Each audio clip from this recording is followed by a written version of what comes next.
ఈ ఎన్నికలు ప్రధానమంత్రి అభ్యర్థి నిర్ణయించే ఎన్నికలు. మా ప్రధానమంత్రి నరేంద్ర మోడీ గారు. కాంగ్రెస్ పార్టీ ప్రధానమంత్రి అభ్యర్థి ఎవరన్నా అభ్యర్థి లేడు. మీరు అభ్యర్థి రాహుల్ గాంధీ ఫోటోనే పెట్టుకుంటలేరు వాళ్ళు. రాహుల్ గాంధీ ఫోటోనే పెట్టుకుంటలేరు వాళ్ళు.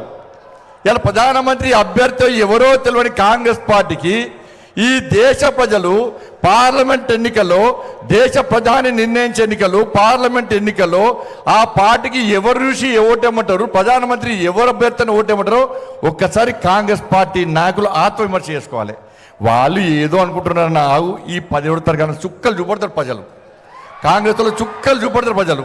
100 రోజులు అయిపోతుంది బిడ్డ, 100 రోజులు అయిపోతుంది. ఆగు, 100 రోజులు అయిపోయినాక మీ 6 గ్యారెంటీల సంగతి ఏందో ప్రజలు చూపడతారు. చాలా మంది కాంగ్రెస్ పార్టీ నాయకులకు దడదడ స్టార్ట్ అయింది. ఈ 100 రోజులు డెడ్ లైన్ కనబడుతుంది వాళ్ళకు. 100 రోజుల తర్వాత మా ఊళ్ళో తిరిగిస్తారా ప్రజలు ఈ 6 గ్యారెంటీలు ఏందని చెప్పని. ఇలా 6 గ్యారెంటీలు అంటే మళ్ళీ వివరిస్తున్నాను. 6 గ్యారెంటీ అంటే 500 రూపాయలకు సిలిండర్ ఇవ్వడమే కాదు, 200 యూనిట్లు గ్యాస్ ఇవ్వడం, ఫ్రీ కరెంట్ కాదు. ఇలా గ్యాస్ కూడా అర్థం చేసుకోండి. ఇలా ఎన్నికల ముందు కాంగ్రెస్ వాళ్ళు ఏమన్నారు, అందరికీ గ్యాస్ ఇస్తామన్నారు 500 రూపాయలకు. ఎన్నికల తర్వాత ఏమన్నారు, రేషన్ కార్డు ఉన్నోళ్ళకే గ్యాస్ అన్నారు. ఇప్పుడు నిన్నగాక మొన్న ఏమన్నారు, మహిళల పేరు మీద కనెక్షన్ ఉంటేనే గ్యాస్ ఇస్తారట. ఫస్ట్ ఏమో అందరికీ అన్నారు, తర్వాత రేషన్ కార్డు ఉన్నకే గ్యాస్ అన్నారు.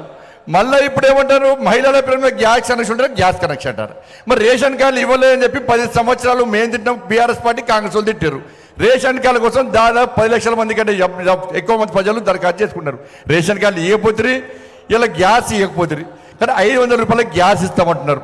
మరి గ్యాస్తో పాటు 6 గ్యారెంటీలు అమలు చేయాలి. ఇలా 2500 రూపాయలు మహిళల అకౌంట్లో ఇస్తున్నారు.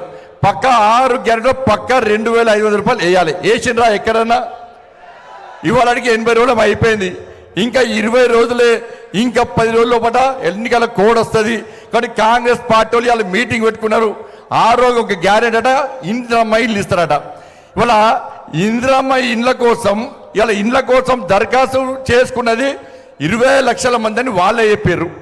6 లక్షల మందికి ఇస్తాను వాళ్ళే చెప్పారు. ఒక్కొక్కరికి 5 లక్షల రూపాయల చొప్పున ఇస్తామని వాళ్ళే చెప్పారు. 6 లక్షల చొప్పున 6 లక్షల మందికి 5 లక్షల చొప్పున ఇవ్వాలంటే దాదాపు 3 లక్షల కోట్లు కావాలి. కానీ కాంగ్రెస్ పార్టీ ప్రభుత్వం ఇండ్ల కోసం విడుదల చేసిన డబ్బు ఎంత అంటే 3,000 కోట్ల రూపాయలు. 3,000 కోట్ల రూపాయలు. ఒక్కొక్క నియోజకవర్గానికి 3,500 మందికి ఇల్లు ఇస్తున్నారు. నీ 3,000 కోట్లలో ఒక్కొక్క నియోజకవర్గానికి కనీసం 100 కూడా రావు, 100-200 కూడా రావు. కాబట్టి ఎట్లా బ్లఫ్ చేస్తుందో కాంగ్రెస్ పార్టీ ప్రభుత్వం ఒక్కసారి ఉంచండి. 2,500 రూపాయలు ఇస్తున్నారు. 2,500 రూపాయలు ఈ తెలంగాణ రాష్ట్రంలో దాదాపు 1,500,000 మంది 18 సంవత్సరాలు దాటి మహిళలు తెలంగాణ రాష్ట్రంలో ఉన్నారు. 2,500 రూపాయలు పక్కా ఇవ్వాలి. వాళ్ళ అకౌంట్లో పైసలు వేస్తేనే ఇలా కాంగ్రెస్ పార్టీని ప్రజలు నమ్ముతారు. ఇవాళ దాంతోపాటు 4,000 రూపాయలు ఆసరా పెన్షన్ ఇస్తున్నారు. అవి ఇవ్వలే ఇంతవరకు. 2 లక్షల రూపాయలు రుణమాఫీ చేస్తున్నారు. అవి ఇవ్వలే. రైతు భరోసా పేరు మీద 15,000 రూపాయలు అకౌంట్లు వేస్తున్నారు. అవి ఇవ్వలే. ఇవాళ రైతు భరోసా దాదాపు 50 లక్షల మంది రైతులు ఎదురుస్తున్నారు 2 లక్షల రుణమాఫీ కోసం. ఇలా 15,000 రైతు భరోసా ఇస్తా అంటే 50 లక్షల మంది రైతులు ఇలా కాంగ్రెస్ పార్టీకి ఓటేసారు.